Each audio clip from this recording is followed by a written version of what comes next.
Hey, what's up? It's Val, Artist MD. So we're just gonna pause. We just got done shooting the change video and are gonna do some behind the scenes. So I was just telling Evan, the videographer, that as I thought through this poem, there's really, like, each line I wanna just sit down and break it down, but I'm just gonna give you the overview.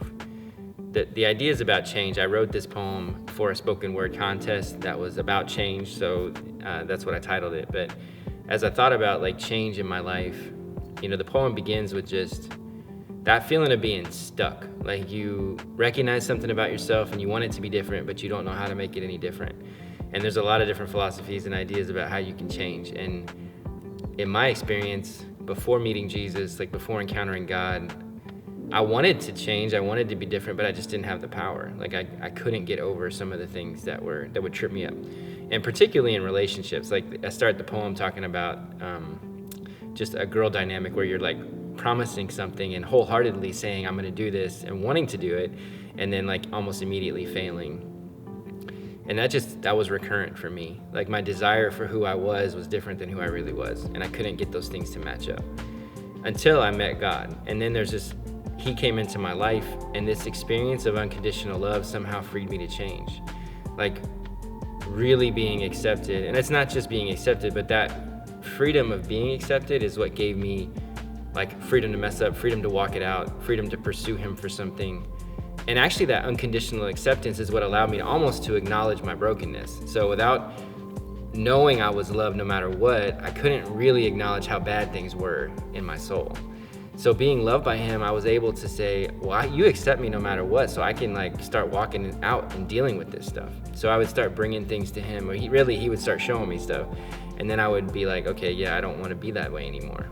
And the path for me to changing was not me trying harder or like working harder at a certain area. It was really surrendering it, like acknowledging, yeah, this thing is wrong and I want to be different. And Jesus, will you give me the power to make this? So surrendering it and letting him in was how I found like to actual change. And it wasn't that I needed to be perfect. It was that I wanted to be continually being transformed.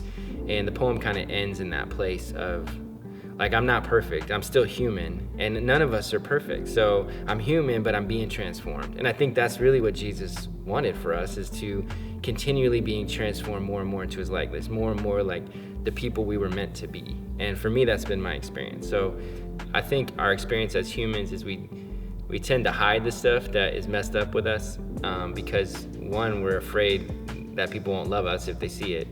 But then two, we don't really think we can be changed. And honestly, even in church, with church people, I see this a lot, where they hide their junk because they're just afraid, one, that people won't love them if they see the real them. And then two, that what are they gonna do with all that stuff? Like, is Jesus really powerful enough to overcome this mess? Like, whatever it is.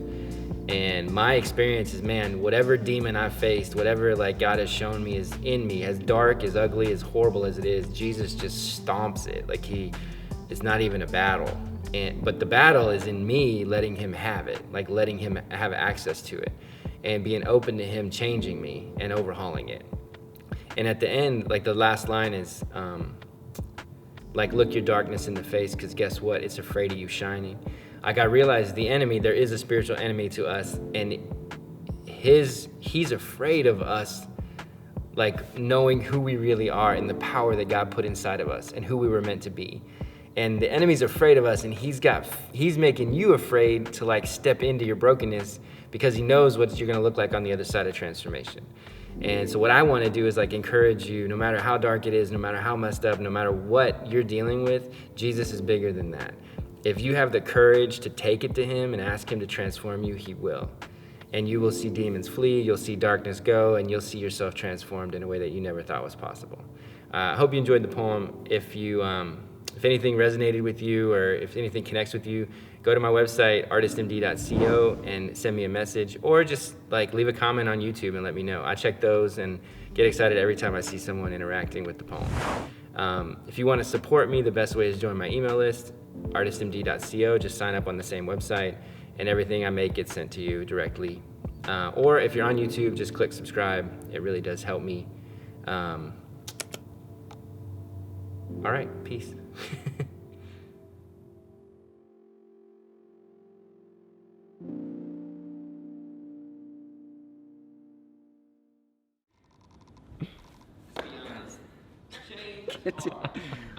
Saying so many times. Okay, give me back. So many lines on my heart, but they couldn't follow through after seats. No. Glory. Glory, hallelujah.